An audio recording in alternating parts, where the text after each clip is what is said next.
Ujambo na karibu tena mpendwa msikilizaji, mahali popote pale unapoendelea kusikiliza na kutegea sikio. Sauti hii ni sauti ya ndugu yako Imani Mchumba katika siri ya mambo yaliyofichika, na kwa ruhusa yake Luba Tite naja tena mbele zenu wapendwa wasikilizaji, na kipindi na mada hii ambayo tayari mzaliwa wa pili ambaye ni Zula San ameshaleta kwetu, nami kama kawaida naja kunukuu katika lugha ya Kiswahili kumrazi. Basi tutaingia katika ujumbe ambao kwa kweli utawafanya wengi kuvusha fahamu zao, maana tutaongelea kuhusiana na siri ya mifupa. Tunaposema mifupa, walio wengi watafikiria ni mifupa ya namna gani, ni kitu gani ambacho zaidi sana ambacho kitaongelea. Tutaweza kujua kulikuwa, na ndio maana ni siri ya mifupa. Siri ya mifupa. Wakati tunapoongelea mifupa ni katika kitabu cha Ezekieli zaidi sana ndani ya Biblia za kisasa, ambapo wanasema kwamba Mungu alimchukua Ezekieli na akaenda naye akaenda kumuonyesha mifupa katika bonde kubwa hivi, alafu akaona mifupa ambayo imejaa zaidi sana. Hiyo historia mnaweza mkaipata katika Biblia za kisasa, lakini atakayeongelea historia hii sio Ezekieli, hapana, bali kutakuwa ni patriarki mwingine ambaye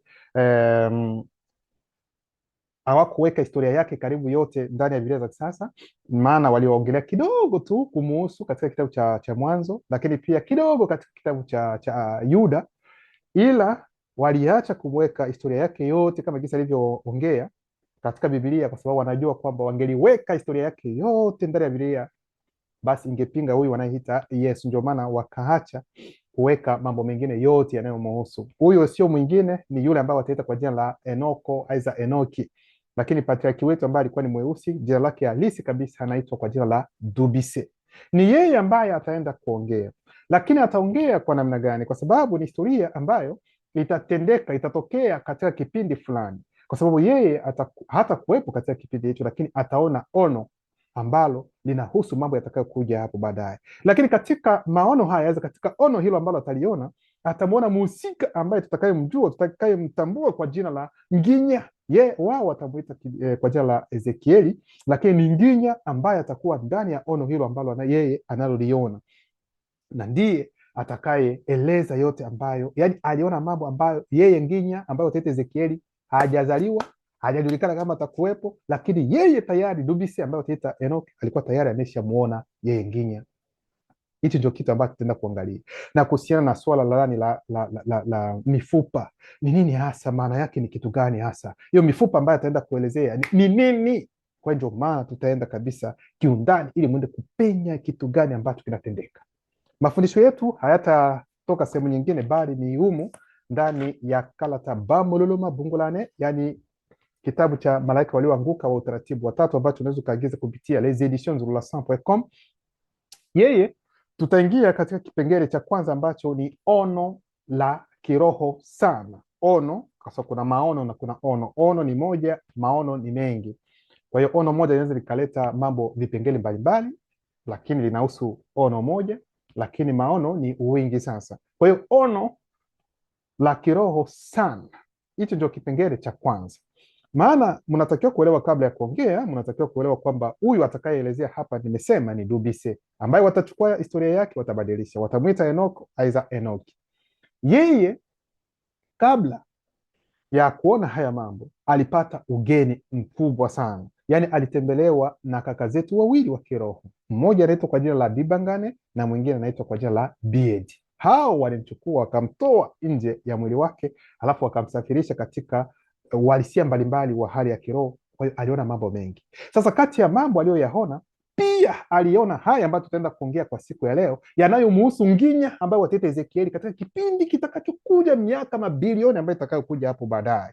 Sasa yeye ataeleza kile alichokiona kumhusu, ni nini ambacho atakachokifanya yeye Nginya katika kipindi chake atakapozaliwa. Ndio maana unaweza ukawa hapa unatembea lakini haujui, labda kuna unabii kuhusu wewe, hauwezi ukajua. Unaweza ukawa unatembea lakini haujui chochote kile ambacho kinaendelea, kumbe kulikuwa taarifa tayari kuhusiana na wewe. Na hata wakati atakapozaliwa hatajua moja kwa moja kwamba atafanya hili na lile na lile na lile na lile, hapana. Kwa hiyo hayo ni mambo ambayo mnatakiwa pia kuyaelewa. Ndio maana kipengele cha kwanza, ono la kiroho sana. Kitabu cha Kalata Bamululuma Bungulane, sura yake ya kwanza mstari wa 1304 hadi 1305 inaanza kusema hivi, sikilizeni kwa makini. Katika ono langu, anayesema hapa ni nani? Ni Dubise. Katika ono langu la kiroho sana nilimwona Nginya. Nginya ndiye huyu ambaye wataita Ezekieli. Nginya maana yake ni nguvu, uweza. Hilo ndio jambo ambalo unatakiwa kuelewa. Kuna mabano katika miaka bilioni kadhaa, hadithi yake itachukuliwa na kubadilishwa kwa niaba ya mhusika aliyebuniwa ambaye atajulikana kwa jina la Ezekieli na majina mengine ambayo mnayajua. Mwana wa Ibena, baba yake, yani mzee wake, mzazi wake aliitwa Ibena, naye pia watabadilisha majina yake. Katika miaka bilioni kadhaa, hadithi yake itachukuliwa na kubadilishwa kwa niaba ya mhusika aliyebuniwa ambaye atajulikana kwa jina la Buzi na mengine. Kwa hiyo wengine wanaweza kumtaja katika jina lingine. Kuna mkato kuani. Hii ni katika mabilioni kadhaa baada ya Bamululuma Bungulane, yani malaika walioanguka utaratibu wa tatu, kufungwa. Kwa hiyo Dubise aliona Nginya, na Nginya nimewaambia kwamba ni nguvu, ndio maana yake, ambao wataita Ezekieli. Akaona kwamba jina lake litabadilishwa wakati atakapozaliwa, atafanya mambo yake, na baada ya kuondoka kwake hawa wajanja watakuja, watabadilisha historia yake, watabadilisha jina lake. Hayo mambo tayari Dubise ameshayaona. Lakini Nginya yeye alikuwa katika ono hilo aliloliona. Yaani anayefanya haya mambo ambayo anayoyaona ni Nginya mwenyewe, sio Dubise. Dubise yeye anaona tu, lakini mhusika anayefanya hayo mambo ambayo inaendana na hilo ono ambalo analoliona ni yeye Nginya mwenyewe, ndiye anayefanya haya mambo. Sikilizi vizuri. Kwa hiyo kipindi cha kutosha kabisa cha baada ya malaika walioanguka utaratibu wa tatu, baada ya kufungwa kwao, ni miaka mabilioni baada ya hapo, ambapo atakapotokea yeye Nginya, haya mambo yatatendeka. Sikilizeni kwa makini, haya mambo yatatendeka. Tunaendelea kusoma katika ono hili. Mkono, kuna mabano, ufunuo, tunafunga mabano, wa Mutatedi mwenye nguvu ulitua juu yake kiroho. Kuna mkato. Kwa hiyo Mutatedi ambaye ni kaka yetu wa kiroho anayeitwa Mutatedi ni kiongozi, yeye ni mudiedi, ni yeye anayewaongoza na kuwatawaza wale walioanzishwa. Yeye ambaye atamtokea Nginya na ataweka mkono wake, na kitendo cha kuweka mkono wake juu ya Nginya inamaanisha ni ufunuo huu tayari, yaani anampa huu ufunuo, na wakati anapompatia ufunuo tena kuna aina nyingine ya uweza, nguvu ambayo itakuja hapo baadaye. Sikilizeni kwa makini. Katika ono hili, mkono, kuna mabano, ufunuo wa Mutatedi mwenye nguvu ulitua juu yake kiroho. Kisha Ali, yani nani? Ali, yani Mutatedi, nyoosha mkono wake mwingine, kuna mabano, yani uweza. Kwa hiyo mkono wa kwanza ambao alitua, aliweka juu ya Nginya, unaonyesha kwamba ni ufunuo, na mkono wa pili aliyoweka juu ya Nginya unaonyesha nguvu, yani anampatia nguvu, anampatia uweza ili kupenya vizuri hilo ono atakaloliona, kwa sababu bila nguvu za kiroho huwezi ukapenya, huwezi ukastahimili hilo ono ambalo unaenda kuliona. Alafu akasema na kumshika Nginya kiroho kwa nywele zake za kujikunja za roho yake. Tunafungua mabano, alipokuwa katika kutafakari kwa kina, ameketi katika makazi yake, tunafunga mabano. Ina maana kwamba yani Mutatedi alikuja, lakini pia alimshika kwenye nywele zake, nywele za roho yake. Mnafikiri kwamba nywele za roho yake ziko kama hizi nywele ambazo tuko nazo, ingawa mimi sina? Je, mnafikiri ni hivyo? Hapana. Yani ni nywele, na tunaposema za kujikunja, hiyo ni afro, inajulikana. Yani ina umbo tu la nywele za watu weusi kama gisi mnavyojua za afro, lakini sio nywele ambazo unaweza kugusa kama gisi zilivyo. No, ni nywele za kiroho. Ikiwa mnapenda kuelewa, ni nishati pia, kwa sababu roho ni nishati iliyo hai, lakini ina umbo, na hilo umbo pia lina muonekano, unaweza ukaona kweli kweli namna gani hilo umbo lilivyo. Sijui kama mnaelewa hilo. Kwa hiyo kuhusiana na nywele pia ni kweli za kiroho, lakini sio nywele kama hizi za kwetu ambazo tuko nazo. Maana mimi niko hapa sina nywele, lakini roho yangu ina nywele. Mnafikiri kwamba roho yangu ina kipaa? Hapana. Roho yangu ina nywele zake, ina nywele kabisa. Hata nafsi yangu ina nywele zake. Kwa hiyo muelewe vizuri. Kwa hiyo alinyosha mkono wake mwingine, ambao utamaanisha uwezo, na kumshika Nginya kiroho kwa nywele zake za kujikunja za roho yake. Tunafungua mabano, alipokuwa katika tafakari kwa kina, ameketi katika makazi yake. Kutoka hapo Mutatedi alitoa roho ya Nginya kutoka kwa avatar, yani tuseme bahasha, mwili wake wa kimwili, na kuisafirisha katika maono yanayotokana na agizo kuu la vitu, kisha akaiweka katika bonde kubwa lililojaa mifupa, katika bonde kubwa lililojaa mifupa. Kwa hiyo wakati ambapo Dubise anaona hili ono kuhusiana na nginya yeye yuko anaangalia mambo ambayo hayajatokea, mambo yatakayotokea miaka mabilioni na mabilioni yatakayokuja hapo.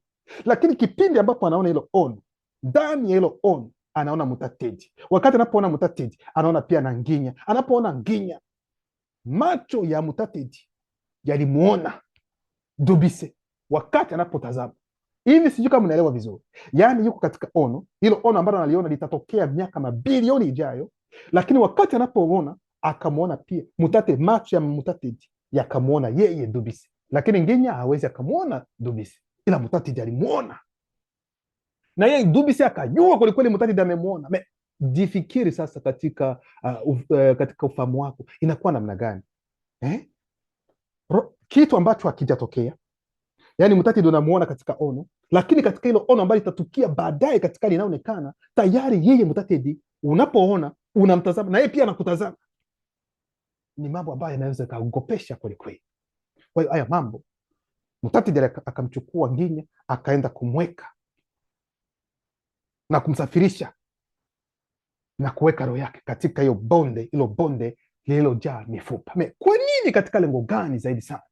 Ndio maana kitabu cha nginya, yaani kitabu cha Ezekieli sura ya 8 mstari wa 1 hadi 3 anasema, katika mwaka wa 6 siku ya 5 ya mwezi wa 6 nilipokuwa nimekaa katika makazi yangu, na wakuu walioanzishwa wasoma walikaa mbele yangu, mkono kuna mabano ufunuo wa Mutateji ulinijia kiroho.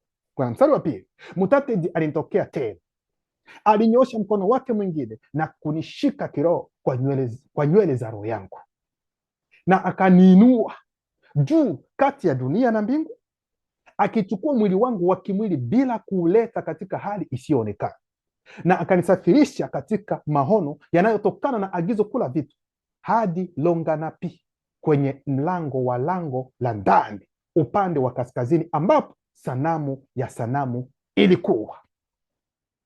Kwa hiyo napenda kuonyesha kwamba kwelikweli mambo ambayo Dubise aliyoyaona ndiyo kwelikweli yaliyomtokea pia nginya, lakini yeye Dubise aliyaona miaka mabilioni kabla nginya hajayaona haya ambayo tumesoma katika kitabu chake cha Nginya sura yake ya 8 mstari wa 1 hadi 3. Hicho kilikuwa kipengele cha kwanza ambacho kinahusu kwanza ono la kiroho sana. Sasa kipengele cha pili, tupo sasa kwenye bonde lenye kujaa mifupa. Kwa nini bonde? Kitabu cha Kala Tabamu Lolo Mabungulani, yaani malaika walioanguka, sura yake ya 1 mstari wa 1306 hadi 1339 inaanza kusema hivi: Mutateji alimwongoza kupitia bonde lote lililojaa mifupa. Kwa hiyo wakati walipofika, Mutateji sasa akamwongoza katika hilo bonde lote ambalo limejaa mifupa, yani skeleto zimejaa mifupa tu. Yani na hiyo mifupa mnafikiri ni mifupa ya nani? Labda ya wanyama? No, ni mifupa ya watu ambayo hakuna nyama tena, hakuna ngozi, hakuna damu, hakuna maji ndani, yani kila kitu yani kimekauka, yani ni mifupa tu kwa mifupa. Gisi mnavyoona skeleto, gisi wanavyoita, sijui mkifahamu Kiswahili, sijui wanaita kama sijui kionzi, kama kiunzi cha mifupa. Tafika hapo. Kwa hiyo ndugu zangu, mnatakiwa kuelewa kwamba hilo bonde hilo ambalo limejaa mifupa, yani Mutateji atamwongoza, atamtembeza yeye nginya kiroho ili apate kuona haya yote, na baada ya kuona ndipo mazungumzo sasa yatafanya nini? Yataendelea. Sasa ina maana kwamba hapa anasema kwamba Mutateji alimwongoza kupitia bonde lote lililojaa mifupa. Nginya aliona, kuna mabano, akapenya, tunafunga mabano, kwamba bonde pana lilikuwa limefunikwa na mifupa mingi iliyokauka kabisa yaani kukauka kweli kweli, kuna mabano, kavu, iliyokauka, kuna mkato, tasa, tunafunga mabano alafu tunaweka nukta. Ina maana kwamba mifupa hiyo haiwezi tena kuzaa, haiwezi kuwa hai. Mifupa hiyo imekauka. Na kitu gani ambacho kilifanya kwamba hiyo mifupa ipate kukauka? Hizi ndio swali ambazo watu wanatakiwa kujiuliza, kwa sababu hapa tuko kwenye maono ambayo ni ya juu kweli kweli, ambayo hawa wanaojiita kwamba ni wachungaji, waalimu, hawawezi wakapenya, hawawezi wakajua hata maana yake. Nendeni polepole kusikiliza haya. Mifupa hii iliyokauka kabisa iliwakilisha ukame, iliwakilisha ukame. Voila, hapa wanatuambia kwamba kweli kweli mifupa hiyo ambayo imekauka inawakilisha kwamba ni ukame kweli. Lakini huu ukame utatokana na kitu gani? Kwa hiyo Mutatedi anamwonyesha Nginya hali halisi ya baadhi ya watu weusi wasioanzishwa ambao wanaoishi katika hali inayoonekana. Maana Mutatedi anasema namna gani?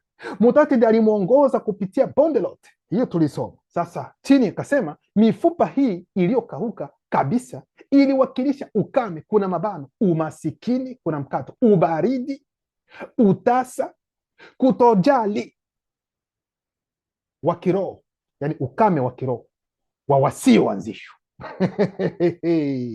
Yani Mutatedi ndipo anavyoanza kumwonyesha Nginya hali ya watu wasiotembea kulingana na ukweli, jinsi ulimwengu wa kiroho unavyowachukulia hawa watu ambao hawako kulingana na ukweli.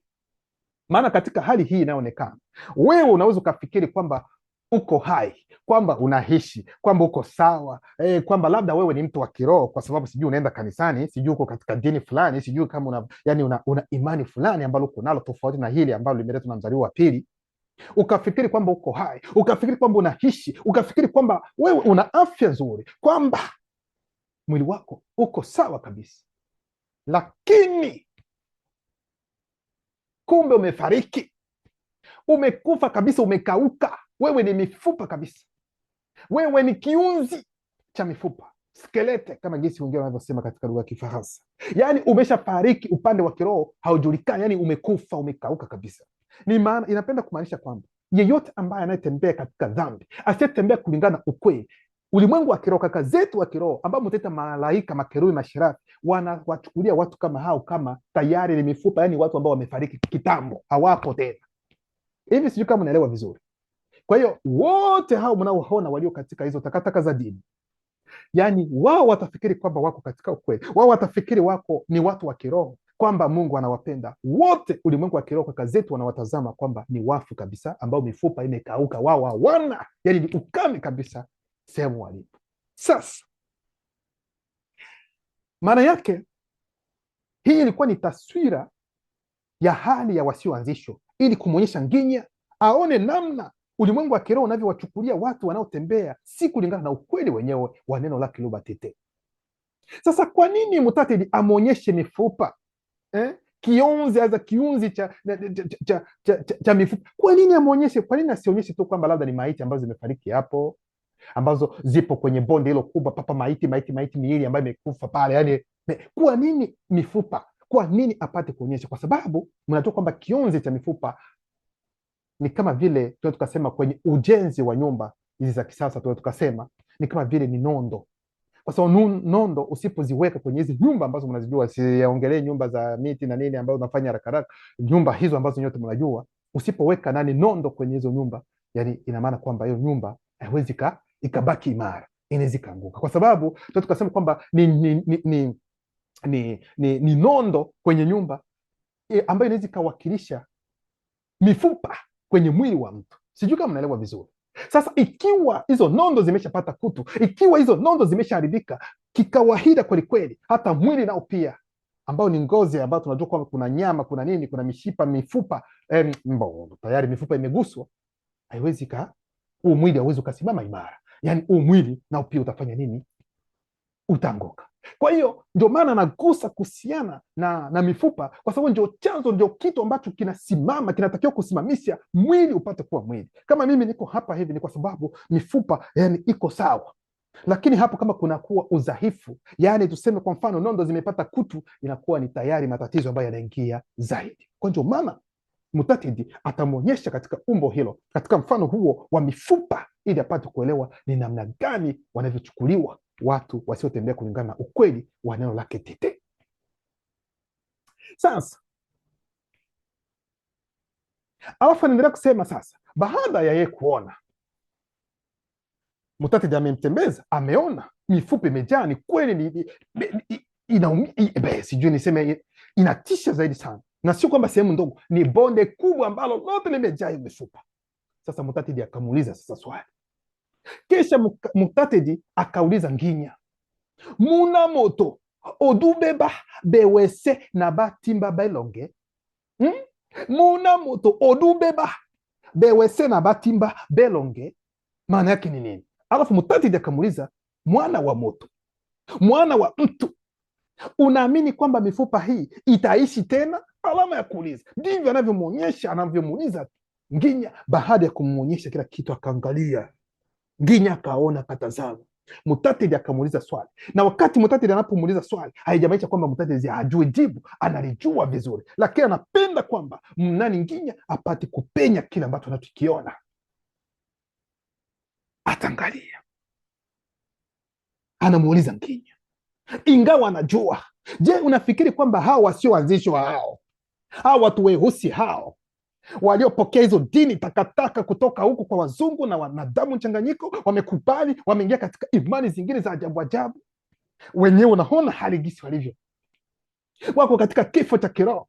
Je, unafikiri kwamba Nginya hawa wanaweza tena kuishi tena gisi unavyofikiri?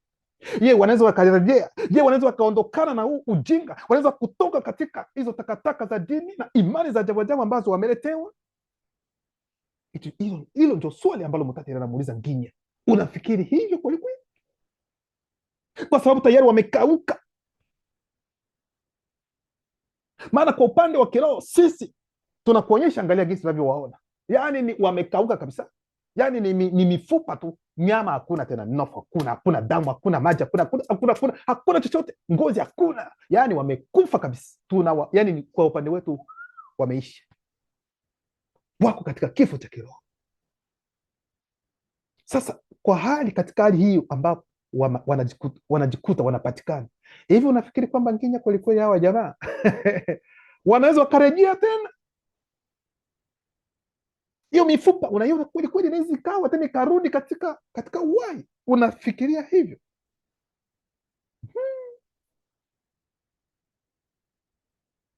Je, wanaweza wakaishi tena? Nginya atajibu. Nginya alimjibu Mutatedi kwa maneno haya, Mutatedi wamenemo obi Mutatedi wamenemo obi, yaani Mutatedi, wewe peke yako unajua. Hivi mnajua kwa nini Nginya alijibu namna hiyo? Nginya ana sababu yake kwa nini alijibu hivyo, kwa sababu Nginya anajua kwamba Loba ni muumba pekee wa kweli, na Loba kupitia udhihirisho wa mapenzi yake anaweza kufanya kwamba mifupa hiyo ipate kuishi tena. Hilo anajua vizuri, lakini yeye hajui kwa nini hao wasioanzishwa wamejikuta katika hali kama hiyo ambayo wamo kwa wakati huu. Maana ni kweli ni dhambi zao zilizowafanya kwamba waingie katika hali hiyo tunayoiona. Ni kweli ni dhambi zao, na kwake yeye Nginya anaona kwamba haiwezekani wao kuishi tena, kwa sababu kwa hii hali ambayo iko hapo, sina uhakika. Kwa hiyo swali lako Mutatedi, kama kwelikweli unaweza ukaishi, aweza hapana, wewe unajua, ila kwangu mimi najaribu kuongea nao. Mimi ninapotoa unabii, ninapowaambia, naona gisi walivyo wagumu, hawapendi ta kusikiliza. Kwangu mimi sijui, nafikiri kwamba hilo haliwezekani. Hii mifupa hapo sina uhakika. Kipengele cha 3, nguvu ya kiroho. Kwa hiyo Nginya anamjibu Mutatedi kwamba wewe unajua Mutatedi, ikiwa kwelikweli wanaweza wakaishi tena, kwa sababu mimi kama nabii ninapowaambia, ninapowatabiria, ninapowaeleza, naona ugumu kisi ulivyo, na hawapendi kubadilika, wanapenda kubaki tu katika hali yao, lakini wewe unajua. Kwa hiyo wewe mwenyewe unaweza ukajua kwelikweli kama wanaweza wakarejea katika uhalisia, wanaweza wakaishi tena. Kisha Mutatedi alizungumza na Nginya na kumwambia kuna nukta 2, toa unabii. Kwa hiyo Mutatedi atamwambia Nginya, toa unabii, kuna mabano, tamka unabii, nafunga mabano juu ya mifupa hii na uiambie kiroho, mifupa mikavu, sikilizeni na mpenye anachosema mutatendi. Yuko kwenye bonde la mifupa, limejaa mifupa, na mifupa yote mnajua kwamba haina masikio. Mifupa haiwezi kusema kwamba imekufa, ni mifupa. Mutatendi namna gani anaweza akaja akamwambia kwamba hey, tabiri kuhusiana na hii mifupa hii, kwamba musikilize nini kile ambacho mutatendi atakisema? Watasikiliza namna gani mutatendi wakati Ngenya hakuuliza hizo swali? Kwa sababu wanajua kwamba mutatendi ameongea na inaweza kawezekana hivi. Sijui kama unaelewa haya mambo. Namna gani unaongea na kitu ambacho hakina uwa na kikusikilizi? Hayo ndio mambo ambayo tunaweza tukafikiri ni fikra zetu sisi watu, lakini kiroho inawezekana. Mnaona hii picha hii, huyu ni mzaliwa wa pili. Mnaona hicho alicho nacho mkononi, yaani ni kisanamu ambacho kimechongwa cha tembo. Sijui kama picha itaonekana vizuri, muangalie vizuri, nitawaonyesha kwa sababu sipendi okay. Yep, ni kisanamu cha tembo ambacho anakionyesha hapa. Sasa anasema namna gani hiki kisanamu cha tembo ambacho kimechongwa hichi cha mbao hichi, mutatendi anaweza kuongea kwenye hicho kisanamu cha mbao ambacho nimewaonyesha hapa, na hicho kisanamu kikaitika, kikaongea pia. Kila mtu anaweza kusema imani hiyo haiwezekani. Roho zote za gizo, kula vitu, wanaweza wakazungumza na hiki na hii kisanamu cha nani, cha tembo ambacho kiko hapo, na kikaongea na kikajibu maswali, aweza kuzungumza. Lakini shetani hilo hawezi. Malaika walioanguka wao hawawezi, demon haziwezi, lakini kwa roho zote za gizo kula vitu wanaweza wakafanya. Sasa mnaweza mkajiuliza namna gani? Kwa sababu mwelewe kwamba maneno ya mutatendi ni uzima, ni uhai, ni maisha. Kwa hiyo anapozungumza, yaani yale maneno yanafanya hicho kitu ambacho unakiona wewe kinapata uzima. Nafikiri mzaa. Kwa hiyo anaweza akaongea na hiyo tembo, na hiyo tembo itakuwa hai kupitia maneno yake, na inaweza kajibu. Sasa ndio maana atamwambia Nginya, toa unabii, tamka unabii juu ya mifupa hii, na uiambie kiroho, mifupa mikavu, sikilizeni na mpenye anachosema mutatendi. Hivi ndivyo mutatendi anavyowatangazia. Kuna nukta mbili, nitafanya kuleta ndani yenu roho zenu. Nasimama kwanza hapo. Hey, luba, kwa sababu nyote mnajua kwamba kionzi as a skeleton, hizo ilikuwa skeleton ni kwa sababu zilikuwa na miili ambayo inene, ilikuwa na mwili wa kimwili, kulikuwa ngozi, kulikuwa na nini, ilikuwa na nafsi, lakini pia zilikuwa na roho. Kwa hiyo mutatendi atasema kwamba tabiri Nginya, tabiri kuhusiana na hiyo, waambie hiyo mifupa kwamba nitaleta roho zao, nitazileta. Narudilia kusoma, nitafanya kuleta ndani yenu roho zenu. Kwa sababu hizo skeleti ambazo zinaonekana hapo, hiyo mifupa ambayo iko katika hilo bonde, ilikuwa pia kila skeleti, kila mifupa ilikuwa na roho yake. Naposema kila skeleti, yani kila mwili wa skeleti ulikuwa na roho yake, na kila roho ina mwili wake binafsi, ina nafsi yake binafsi. Maana yake roho inapokuja kukaa, itakuja kukaa katika umwili ambao ni mwili wake husika. Maana kunapokuja roho nyingine, inapokuja kukaa kwenye mwili ambao sio wa kwake, hiyo inaletwa ni nini? Itakuwa ni kitu ambacho hakiko sawa, kutakuwa tatizo. Ndio maana demon ni kweli ni roho mbaya kabisa, zinapokuja kuingia ndani ya mtu, yani kumpagaa mtu, tayari huyu mtu anakuwa tofauti. Huyu mtu anakuwa tofauti kwa sababu ya nini? Kwa sababu ni mwili wa kigeni ambao umekuja kuingia ndani ya mwili wa huyu mtu.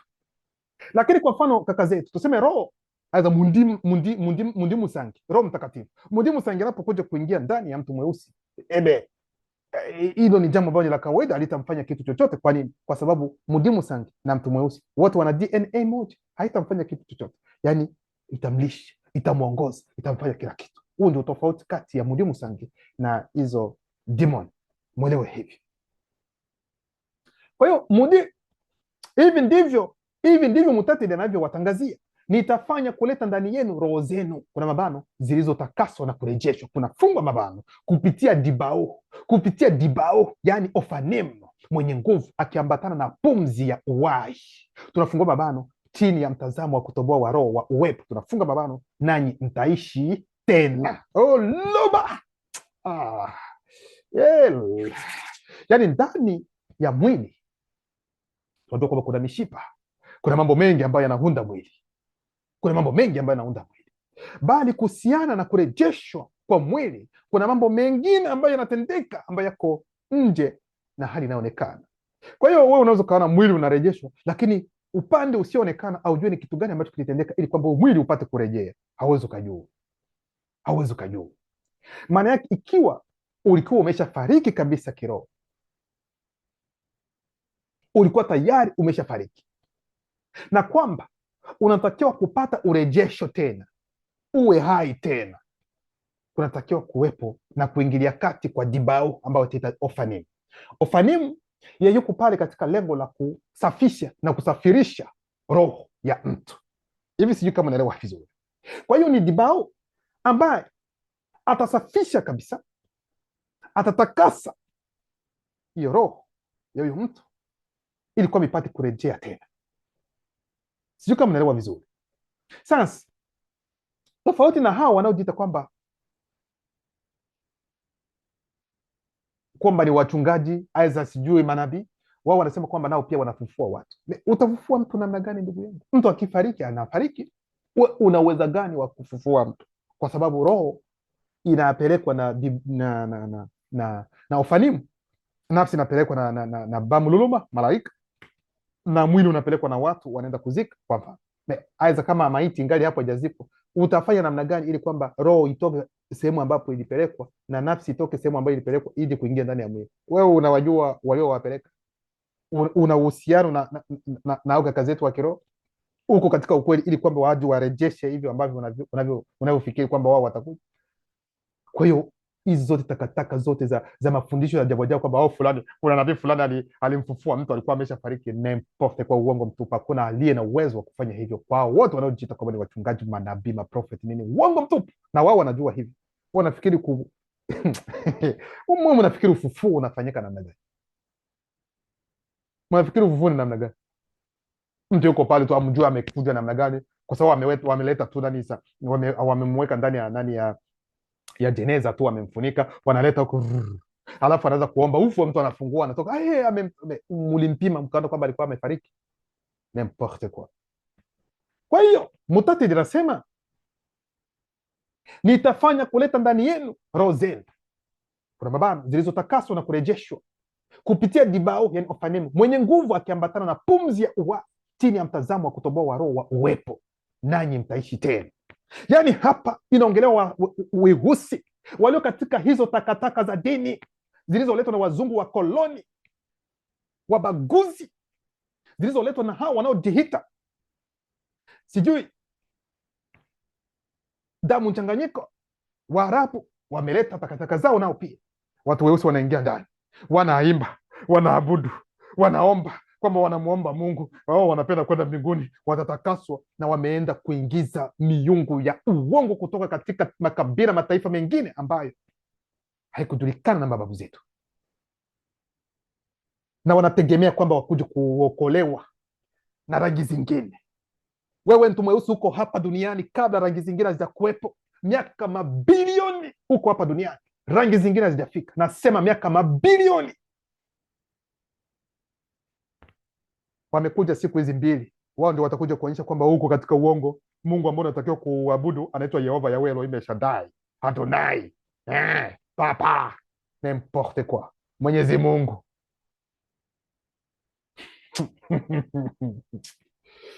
Au jijue wewe ni nani, mtu mweusi. Ukijitambua wewe ni nani, Mungu wako utafika tena katika hizo takataka za unazoita dini. Unafikiri kwamba una haja ya hizo dini ili upate kuokolewa wewe? Unafikiri kwamba unahitaji hizo dini zote ambazo zipo, kwamba uingize mguu wako uimbe kule kila wakati asubuhi, haleluya hosana, haleluya hosana, n'importe kwa, ili kwamba labda upate kuokolewa? Unafikiri unahitaji hilo kabisa? Unafikiri kuna mtu ambaye anaweza kukufunza kwamba uache dhambi, uache kufanya hivi? Kwamba kuna kitu gani ambacho haujui? Haya mambo yote tunayajua, unasahau. Tuko hapa kwa ajili ya kukumbusha tu. Hauna haja kukaa usiku kucha huko pale tu, unaenda kukesha unaimba na miungu ambayo ni ya uongo, ambayo iko pale, demon ambazo unapatia nani energy yako, ni shati yote unapatia demon. Ndio maana maisha yako hayabadiliki, hayaendi, hayasongi. Ingelikuwa kwamba labda ungelikuwa ni ukweli ambao watu weusi wanaomba hizo, wanaabudu hizo, wako ndani mwa katika bara la Afrika, kama bara la Afrika lingekuwa bora zaidi kuliko bara zote kwa gisi wanavyoita bara katika dunia hii. Maana ni sehemu gani ambayo watu wanaomba sana? Ni Afrika. Lakini kadiri wanavyozidi kuomba, kadiri mambo yanaharibika. Na angalia hata viongozi wote, karibu wote wako katika hizo dini takataka. Mabadiliko yako wapi? Muone kwamba ukweli unapokuwa ukweli, unakuwa ukweli tu. Kwa hiyo Mutatiji akasema kwamba, akamwambia Nginya, wewe tabiri, mimi nitafanya hivyo, hao wote walio katika hizo takataka watatoka watatoka. Ndio maana tuko hapa katika ukweli, tunapoongea kuhusiana na ukweli. Walio wengi wanabisha, wanaguna, wanakasirika, mambo mengine ni swala la muda, hatuwezi tukawalaumu, maana kila jambo na wakati wake. Wakati utafika, neno litawagusa tu na mtakuja katika ukweli. Huu ndio ukweli wenu, hichi ndio chanzo cha mtu mweusi. Hapo ambapo mmeweka miguu yenu, hapo mupo pabaya sana. Yaani mnaonekana katika ulimwengu wa kiroho mumefariki, mumekauka, ni mifupa tu. Ila waambie sasa, anaendelea kusema, nitawapa nguvu na kiini cha mfupa. Kiini yani kile ambacho kiko ndani ya mfupa, kitakachofanya mfupa upate nini? Upate ubora wake, kwa sababu ulikuwa umeshakauka. Tunafunga mabano chini ya mtazamo wa kutoboa wa roho wa molekule. Tunafunga mabano. Nitawavika nyama, kuna mabano, pamoja na vipengele vyake vyote. Tunafunga mabano. Nitawafunika kwa ngozi, nitaweka ndani yenu utu na mwendo. Kuna mabano, chini ya mtazamo wa kutoboa wa roho wa utu na mwendo. Tunafunga mabano. Na mtaishi tena. Haya yote yatatokea kupitia uziricho wa mapenzi ya Tete, nanyi mtatambua kwamba mimi ni Mutatiti. Kwa hivyo Nginya alitabiri kama alivyoamriwa, na alipokuwa akitabiri, ghafla kukatokea fujo, loba, kisha mwendo ukatokea na mifupa ikakaribiana. Loba, na Nginya alipokuwa akiangalia, mishipa na nyama vilikuwa vikijiunda kwenye kila ekekeleke kwenye kila ekekeleke, yani kiunzi cha mifupa ambao utaita skeleti, njo ekekeleke, njo skeleti katika lugha ya asili. Yani mishipa ilianza kutokea, nyama vyote vilianza kujiunda kwenye hiyo skeleti, na ngozi ilikuwa ikiwafunika, lakini hapakuwa na roho ndani yao. Yaani hapo tayari ni mwili unaorejea, mwili unarejea, lakini bado roho haijaingia. Kisha Mutatiji akamwambia, muna moto, yani mwana wa moto, mwana wa mtu, tabiri, kuna mabano pia chini ya mtazamo wa kutoboa wa Mudima Bedinge, yani roho wa unabii. Tabiri kwa roho, yani kwa roho hizo sasa ambazo zinahusiana sasa na hizo skeleti, hiyo mifupa za vile viunzi vya mifupa.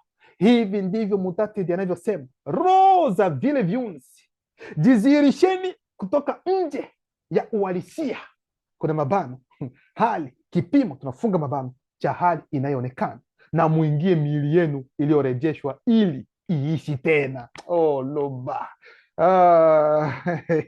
Kwa hivyo Nginya alitabiri kama alivyopokea agizo, kisha roho zikawaingia kupitia uingiliaji kati wa kiroho wa Dibao, yani Ofanimu mwenye nguvu, akifuatana na pumzi ya uhai. Kuna mabano chini ya mtazamo wa kutoboa wa roho wa uwepo. Tunafunga mabano. Kutoka hapo nafsi zao ziliwaka tena na kuwa hai tena, kisha wakasimama kwa miguu yao, na ikawa jeshi kubwa. Kwa hiyo nafsi zao zikawaka tena, kwa sababu nafsi inaweza kuzimika, ndio maana zitawashwa tena. Maana yake hawa watu wasioanzishwa wameondolewa katika kifo cha kiroho, na hivyo katika hali inayoonekana watu wanarejea katika fahamu ambazo ni nzuri, wanakubali ukweli. Sisi sote haya mambo ndiyo yaliyotendeka kwetu tuliopokea ukweli, kwa sababu tulikuwa kama vile sisi ni mifupa tu lakini wakati ambapo ukweli ulipokuja tukaanza kusikia, tukaanza kuua sasa na fahamu ambazo ziko nzuri, tukaanza kujiuliza maswali, tukaanza kumea, kwa nini hiki kiko hivi, kwa nini hiki kiko, yani hapa tuko katika kurejeshwa, tunarejeshwa na hadi ukweli tunakubali, nafsi zetu zikawa tena na nuru, zikaanza kuangaza tena. Ndio maana kipengele cha 4 na ambacho kipengele cha mwisho, roho wasimamizi wa mwili. Roho wasimamizi wa mwili maana yake ni nini? Yaani mwili ambao uko nao dada yangu, mwili ambao uko nao kaka yangu, ndio maana naweza kukuuliza, kweli unafikiri kwamba ni mwili wako kweli kweli? Mwili wa kimwili, kwa sababu kila kiungo cha mwili ulicho nacho kina roho anayesimamia hicho kiungo chako Luba. Muda huo mfupi, kuna mabano chini ya mtazamo wa kutoboa wa roho wa muda mfupi, tunafunga mabano, roho wa sayansi ambaye lengo lake ni utafiti wa umbo na muundo wa viumbe vilivyopangwa na utafiti wa mahusiano ya viungo vinavyoviunda, ilitokea karibu na roho hii. Pia kulitokea mudima boso, yani roho msimamizi wa uso. Roho msimamizi wa uso, yani uso wako, nyuma ya kila uso wa mtu kuna roho anayesimamia uso wa kila mtu mweusi. Hivi mnaelewa vizuri? Kwa hiyo katika urejesho wa kiroho, kila roho inayohusisha na kiungo, inayohusiana na kiungo cha mwili wa mtu inakuwepo katika urejesho huo. Hivi usijui kama unaelewa vizuri? Ili kubadilisha kiungo hicho cha mwili lazima roho iwepo. Ndio maana unapokuwa katika ukweli, hata kama ulikuwa umeshakuwa mzee wa namna gani, unapokubali ukweli, unaona hata mwonekano wako wa nje unabadilika, kwa sababu unafanyiwa kazi na kaka zetu wa kiroho ambao watarejesha kila kiungo kuwa bora, kuwa vizuri, ili kwamba baadaye ukiingia katika agizo kula vitu hauwezi ukaingia hauko sawa. Hilo haliwezekani.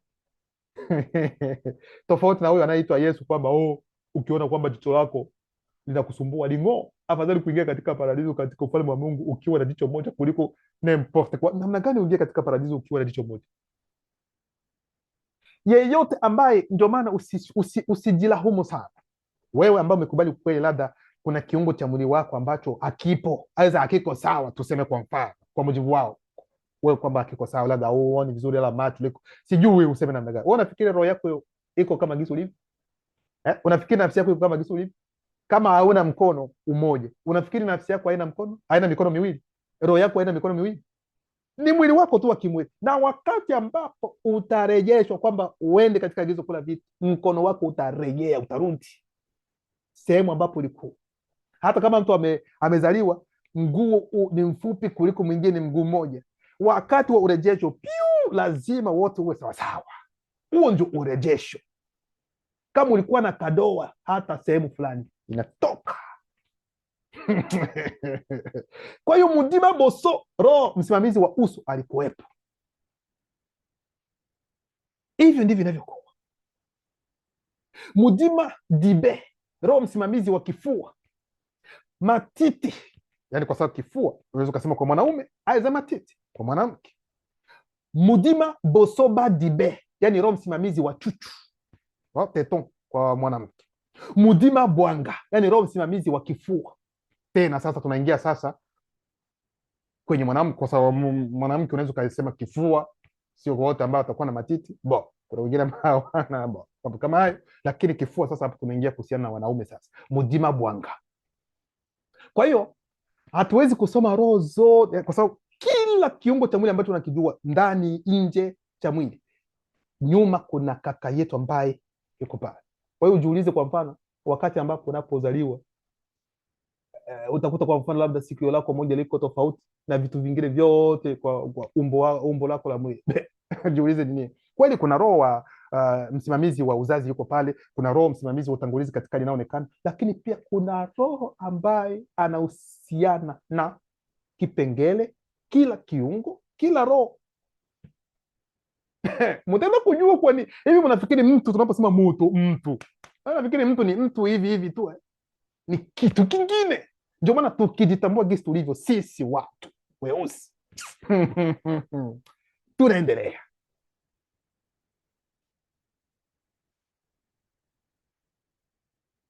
Mudima dia, roho msimamizi wa kiganja cha mkono. Mudima dibebe, roho msimamizi wa paja. Mudima diboti, roho msimamizi wa kinena. Mudima dibongola dia, roho msimamizi wa kiwiko. Mudima dibumu, roho msimamizi wa tumbo. Mudima dikabo la ningo, roho msimamizi wa gegedu ya tezi. Mudima dikandi, yani roho msimamizi wa matako. Watu watasema Imani, kwa nini unasema matako? Yes, hivi ndivyo ilivyo. Wengine wanasema sema makalia. Na. Kila kitu kinatajwa kama gisi kilivyo. Mara utaona mwanamke ana makalio, wetu wanaangalia mahumbu, watu hivi. Unajua ni nani aliye nyuma? Ni nani aliyefanya kwamba iwe hivyo? Unarua ni mwanamke wa kwanza ambaye aliyehumu wakati alipowekwa mwili wake. Wewe unajua kitu gani ambacho kaka zetu waliweka nyuma ya makalio ya huyo mwanamke wa kwanza ambaye ni mtu? Unajua ni kitu gani? Ili kwamba baada ya wanaume wanaangalia, wanavutiwa nini? Ni kitu gani ambacho kiliwekwa nyuma? Ni roho gani yuko nyuma ya hayo mambo? Mudima dikata, roho msimamizi wa mabega, aiza bega. Mudima diso, roho msimamizi wa jicho. Mudima diso la munudu, diso la pote au ngialobi, yani roho msimamizi wa mkundu. Kwa sababu mwili unarejeshwa, kila kiungo kina sheria yake nyuma. Yani nyuma ya kila kiungo kuna sheria, na nyuma ya kila sheria kuna roho msimamizi wa kiungo hicho. Mudima ebombo, roho msimamizi wa uke. Mudima edue, roho msimamizi wa kiuno. Mudima enama, roho msimamizi wa mkono. Mudima epopo, roho msimamizi wa mdomo.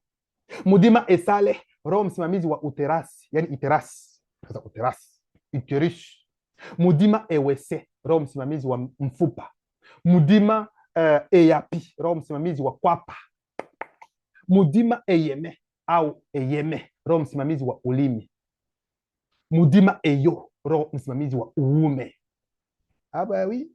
Yani roho msimamizi wa uume akiamua kwamba katika dunia hii hali inaonekana, mtaenda na kupatia kifurushi hiki, uende nacho katika hali inaonekana. Ndivyo itakavyokuwa. Kwa hiyo wengine wasilaumu kwamba kwa nini niko hivi, kwa nini niko hivi. Ndio maana nafikiri wakati tulipokuwa bado wadogo, wengine wanasema kwamba yani mimi nimepewa hiki, yani nikaa vile labda nilifika wakati ambapo kila kitu kimeshamalizika nikapewa chukua na wewe. Tulikuwa tunaongea hivi tukiwa wadogo sana, lakini nyuma kuna kaka zetu ambao wako pale. Kila kiungo. Hilo mnatakiwa kulelewa vizuri. Hatuwezi tukasoma roho zote, tutaruka sana. Yani kumejaa hivi ndani ya kalata Bamuluma Bungulani. Kwa hiyo tutaenda sasa kwenye mstari wa 1334. Mudima maya, roho msimamizi wa damu. Mudima misanji, roho msimamizi wa mkojo. Na mudima wei, roho msimamizi wa pumzi, kupumua. Mudima esanjanja, roho msimamizi wa kibofu. Mudima ngobi, roho msimamizi wa placenta. Roho zingine zilizounganishwa na roho hizi pia zilikuwepo. Kwa hiyo kila kiungo ambacho kwa nacho tambua kwamba kuna roho nyuma. Kipengele cha 5, kumradhi nisema kipengele cha 4 ndio cha mwisho, hapana. Kipengele cha 5 ndio cha mwisho, sababu ya ukame wa kiroho ya wasioanzishwa. Sasa katika hali inayoonekana tunajua kwamba ukame unatokana kwamba zaidi ikiwa mvua hainyeshi, lakini pia kama jua liko kali sana na mvua hainyeshi mara kwa mara, kwa mfano, tunaona kweli kweli kunakuwa na ukame. Sasa katika upande wa kiroho ni kitu gani ambacho kinaweza kikafanya kuwepo na ukame tunapoongelea kuhusiana na watu?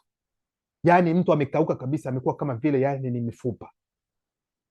Mutateji alimwambia tena Nginya, muna moto, yani mwana wa moto, mwana wa mtu, mifupa hii iliwakilisha sehemu kubwa sana ya wasioanzishwa wa makabila tofauti, ukoo na jamii. Kwa sababu ya ushawishi wa kichawi wa uzao, kuna mabano, ambao ni demoni za kiume na za kike, yani uzao wa Bamulolo Bungulane wa utaratibu wa tatu, sehemu hii kubwa ya makabila tofauti ya wasioanzishwa ilikuwa imekauka kwa namna ya mfano, kuna mabano, yaani kwamba ilipoteza tumaini lake katika neno, na hivyo ikazama katika umasikini wa kiroho, kuna mabano, ubaridi, utasa, kutojali. Huyo Yesu wenu ndani ya Biblia sasa anawaambia kwamba heri masikini wa roho, maana ufalme wa mbinguni ni wenu. Hamjasoma hilo andiko? Ikiwa wewe ni masikini wa roho, unaweza ukaingia katika ufalme wa mbinguni namna gani? Ndio maana mnaambiwa kwamba hizo takataka ambazo mnazifuata hizo zitawafanya nyinyi mnakufa vibaya, yaani nyinyi mmekauka. Yaani huyu Yesu anawaambia afadhali muwe masikini wa roho. Na unapokuwa masikini wa roho, ina maana kwamba umekauka, yaani wewe si wa kiroho, au uwezi ukaingia katika ufalme wa mbinguni. Yeye anakuambia kwamba heri, afadhali uwe masikini wa roho, maana ufalme wa mbinguni ni wako. Uongo mtupu, ni utofauti wake. Kwa hiyo hapa anakuambia kwamba ilipoteza tumaini lake katika neno, na hivyo ikazama katika umasikini wa kiroho. Yaani umasikini wa kiroho ni ubaridi, utasa, kutojali, yaani mtu hayuko tena sasa sivu, yaani haujali tena na mambo ya ukweli. Alafu endelea, ndio maana tabiri na uwaambie, mimi Mutatedi nasema hivi, nitang'oa, kuna mabano, kufungua makaburi yenu, na nitawafufua kutoka makaburini mwenu, ndani yenu ushawishi wa kichawi kutoka kwa uzao wa Bamulolo Bungulane, malaika walioanguka kwa utaratibu wa tatu. Enyi watu wasioanzishwa, nami nitawarudisha kiroho kwenye chanzo, nanyi mtatambua kulingana na mafundisho mliopokea kutoka kwa walioanzishwa kwamba mimi ni Mutatedi. Nitakapong'oa, nitafungua makaburi yenu, makaburi, na nitawafufua kutoka makaburini yenu. Enyi watu wasioanzishwa, ndani yenu ushawishi wa kichawi kutoka kwa uzao wa Bamulolo Bungulane, malaika walioanguka kwa utaratibu wa tatu, na nitawarudisha kiroho katika chanzo. Kwa hivyo mtaimarishwa tena miongoni mwa walioanzishwa, ndipo nitakapotambua kwamba mimi Mutatedi nimesema na kutenda kiroho kama ninavyotangaza. Mzaliwa wa pili yuko katika wakati huu ambao ni wakati uliopita kwake, lakini kwetu ni wakati uliopo, kwa ajili ya wale ambao wamekauka. Na wakati anapotoa unabii, mifupa inatikisika, na inapotikisika inajikusanya pamoja ili kupokea kile ambacho kinatakiwa kupokea, kupata kuishi tena. Na hili ndio jambo ambalo linatendeka kwa wakati huu. Lomba anaendelea kujitukuza.